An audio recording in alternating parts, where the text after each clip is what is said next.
दोस्तों नमस्कार। मैं ना सुनाती कथा कहानी और उपन्यास के संग के साथ पुनः हाजिर हूँ। दोस्तों इस समय हम लोग सुन रहे हैं एक बेबाक और आत्महंता आत्मकथा अपनी खबर, जिसके लेखक हैं पांडे बेचन शर्मा उग्र। दोस्तों अब तक मैं अपनी खबर आत्मकथा के 15 अध्याय का वाचन अपने वाचन के पिछले क्रम में कर चुका हूँ। अब लीजिए सुनिए आत्मकथा अपनी खबर के 16वें अध्याय जीवन संक्षेप का वाचन मेरे अर्थात ना सुनांचली के स्वर में।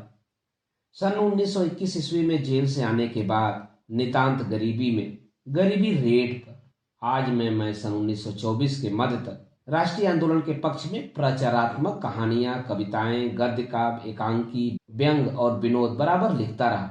सन 1923 में महात्मा ईसा नाटक लिखा। भूत नामक हास्य पत्र मेरे संपादन में चालू हुआ। मेरी समाज सुधारक कहानियों पर काशी के कुछ गुंडानुमा पंडे सख्त नाराज हुए। हाथ पांव तोड़ देने की धमकियां मिलने लगी। बीच बिचाव कर रक्षा के श्री शिव प्रसाद मिश्र, रुद्र के पिता श्री महावीर प्रसाद मिश्र ने, जो काशी के विख्यात डंडेबाज दलपति तो थे ही, साथ ही उत्तम साहित्यिक रुचि के पुरुष भी थे। रुद्र जी के पिता श्री मेरा बहुत आदर करते थे और जब जब मैं उनके यहाँ जाता और अक्सर जाता तब तब चकाचक जलपान वह कराते, साथ ही चलते समय रुपया 2 रुपया पान खाने को भी देते। शिव प्रसाद का यह रुद्र नाम मेरे ही संकेत का परिणाम है।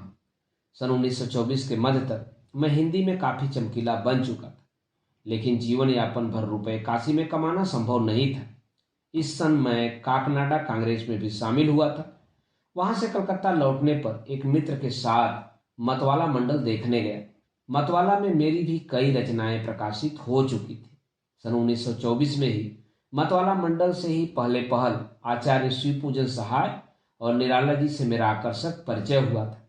सन 1924 के आरंभ में गोरखपुर के विख्यात साप्ताहिक स्वदेश के दशहरा अंक का संपादन भी मैंने किया था। परम भयानक पत्र छपा था प्रेमचंद जी के सरस्वती प्रेस में। सारा अंक विस्फोटक आग्नेय मंत्रों से भरा था, जैसे अनूप शर्मा की यह घनाक्षरी, क्रांति की उषा से होगा रक्त भारती व्योम, ताप भरा तेह का तारणी तमकेगा ही, अभारु राजनीति के उदधि के उभावरी को, चारु काल चक्र चंद्रमा सा चमकेगा ही, बैरियों का दमन समन होगा शक्ति से ही, युद्ध घोषणा को कोई धर धमकेगा ही, कायरों क्यों लेते हो कलंक को यकारथ ही, भारत के भाग्य का सितारा चमकेगा ही। उतावले उग्र द्वारा संपादित स्वदेश में सन 1924 में प्रचंड ब्रिटेन के विरुद्ध कहा गया कि युद्ध घोषणा कोई कर धमकेगा ही। राष्ट्रीय अधिवेशन ने इसके 2 वर्ष बाद सन 1926 ईस्वी में ही लाहौर में पूर्ण स्वतंत्रता का प्रस्ताव पास किया था। स्वदेश के उस अंग को लेकर गोरी गवर्नमेंट में तहलका मचा। गवर्नर इन काउंसिल ने केस चलाने का निश्चय किया। प्रेमचंद के भाई महताब राय पकड़े गए। सरस्वती प्रेस के प्रिंटर थे वो। दशरथ प्रसाद द्विवेदी गिरफ्तार हुए। स्वदेश के संचालक स्वदेश प्रेस रौड डाला गया, लेकिन बंदे खां तब तक मतवाला मंडल में कलकत्ता थे। गोरखपुर का वारंट जब कलकत्ता आया, मैं बंबई भाग गया। कलकत्ता पहली बार मैं घर से भाग कर आया था। बंबई पहली बार कलकत्ता से भाग कर पहुंचा और एक संगी के संग साइलेंट फिल्म कंपनी में काम करने लगा।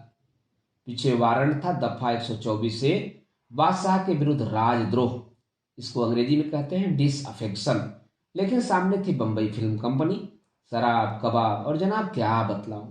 मैं भूल ही गया जवानी के जोश में कि प्राणों के पीछे वारंट था, जिसमें फंसने पर बड़ी से बड़ी सजा भी सहज ही मिल सकती थी। 5वें महीने पुलिस सीआईडी ने मालाबार हिल पर मुझे गिरफ्तार किया। तब गृहस्थ बनी हुई एक वेश्या मुझ पर आसक्त थी और एक अर्धवेश्या पारसी परम सुंदरी पर मैं स्वयं बुरी तरह मोहित था। पांव में बेड़ी, हाथ में हथकड़ी, भुजा पर सूती रस्सा बंधवाए 3 सशस्त्र पुलिस वालों के साथ मैं बंबई से गोरखपुर भेजा गया। 3 महीने तक केस चलने के बाद मुझे 9 महीने की सख्त सजा मिली। स्वदेश संचालक को उसी केस में 27 महीने की सख्त सजा मिली थी। सारी गलती मेरी थी, पर चूंकि मैं नाटा, नन्हा सा, दाढ़ी नमूज था और दशरथ प्रसाद द्विवेदी उम्र रसीदा दाढ़ी वाले सज्जन थे, अतः लोअर कोर्ट से हाई कोर्ट तक ने असली अपराधी बेचारे दशरथ प्रसाद द्विवेदी को माना। तब अदालत ने मेरे बारे में घोषित किया था यह तो 21 साल का लल्ला है। He is a lad of 21 years. सन 1927 में जेल से आने के बाद मैंने आज में बुढ़ापा लिखा था और रुपया। सन 1926-27 की जेलों में होने पर भी प्राण मेरे अप्रसन्न नहीं थे। देखिए जेल में क्या क्या है। बैरक है बर्थ, बेल बेड़ियां हैं, बावले हैं ब्यूटीफुल, बाल्टी की दाल बे मसाला है, चट्टा है चटाई, चारों चिलर है चारों ओर, तौक तसली है तसला है ताला है, जाहिर जहान जमा मार जमादार भी हैं, कच्ची कच्ची रोटी सड़े साग का निवाला है, साला कैदियों की काला कंबल दुसाला जहां, उग्र ने वहीं पर फिलहाल डेरा डाला है। 1927, 28 और 29 मेरे लेखन जीवन में जबरदस्त कोलाहकारी रहे। विख्यात मतवाला मंडल से मेरा संबंध फिर से जुड़ा, गठा और परम दृढ़ हुआ था। इसी दरमियान मेरी पुस्तक चॉकलेट के वजन पर घासलेट आंदोलन मेरे विरुद्ध घनघोर चला था। इन्हीं दिनों एक नहीं 2 बार गांधी जी ने मेरी पुस्तक चॉकलेट पढ़ी थी और उसके लेखक की सच्चाई का अनादर चॉकलेट की निंदा करने से स्वीकार कर दिया था। हिंदी वालों के कौवा रोर में एक प्रहार स्पष्ट यह था, आक्षेप मुझ पर कि मैं अश्लील साहित्य टकों के लिए लिखता था। मेरा विश्वास आज भी यही है कि रुपये ही कमाना हो तो कहानी उपन्यास लिखने से कहीं सरल धंधे और हैं, वही अहंकार। मैंने सोचा परे करो इस हिंदी को, चरने दो उन्हें जिन्हें चर्रा रही है। मेरी चलो चलो बंबई चले, जहां पार समुद्र के तट पर कोई पारसिक नारी हाथ में नारिकेल, चंद्रमुखी, सूर्योपासन रथ होगी। मैं पुनः फिल्म कंपनियों में चला गया। सन 1930 से 38 तक मैं फिल्मों में लिखता रहा और मस्तियां लेता रहा। इसके बाद कर्जदारों से भागकर पहली बार मैं मालवा इंदौर गया। सन 1945 तक इंदौर उज्जैन में तरह तरह से लेकिन स्वांत सुखाए मैं वही काम करता रहा जो जानता हूँ, आग लगाना, कूड़ा जलाना। इसी अरसे में उज्जैन के विख्यात महाकाल मंदिर में मेरी पहुंच हुई और साल 6 महीने बहुत ही निकट से महाकाल के दर्शन प्रसाद प्रसन्न प्राप्त हुए। इसी अरसे में खंडवा के स्वराध्य, इंदौर की वीणा, मध्य भारत साहित्य समिति, मालवा के राजनीतिक सामाजिक जीवन, उज्जैन से विक्रम संपादन, उज्जैन की राजनीति आदि से मेरा घनघोर संपर्क रहा। सन 45 में मैं तीसरी बार बंबई इंदौर से पहुंचा और स्वराज होने तक उसी महानगरी में गरजता बरसता रहा। इस अरसे में भी 2 साप्ताहिक मेरे नाम नीचे आए, विक्रम और संग्राम।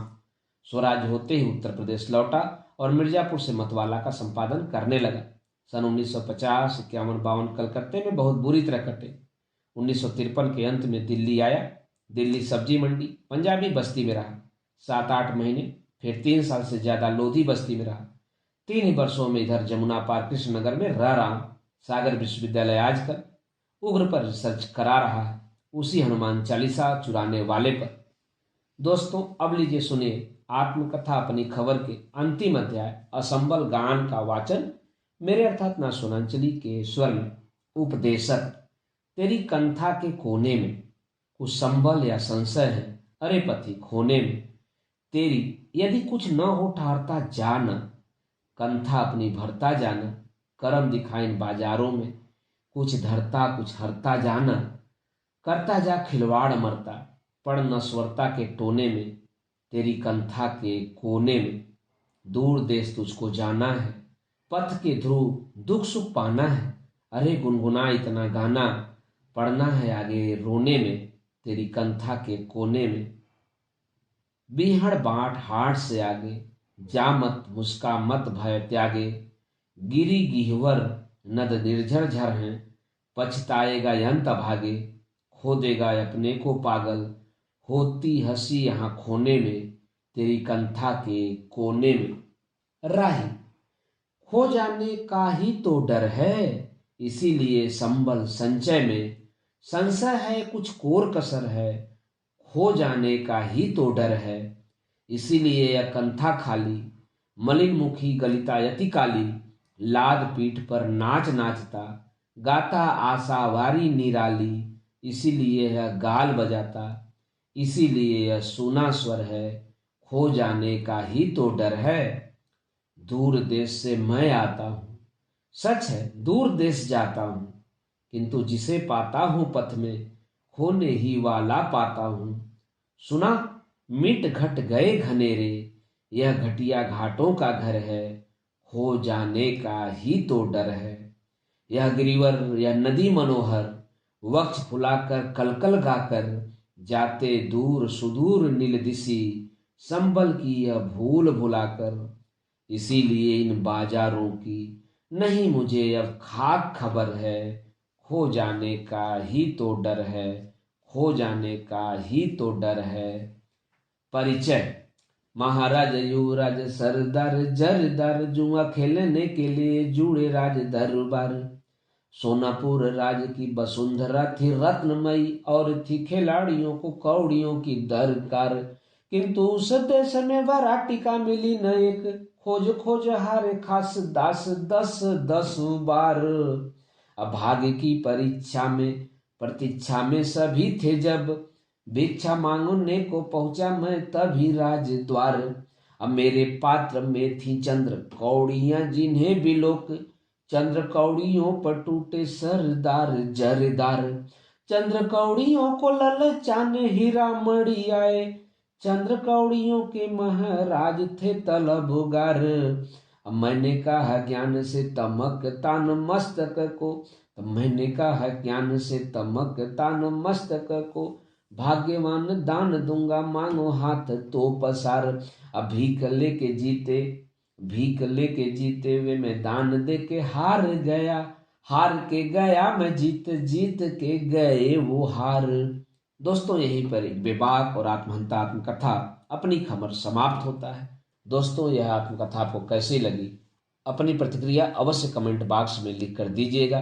फिर मिलते हैं एक नए उपन्यास, कथा, कहानी के साथ। धन्यवाद, नमस्कार।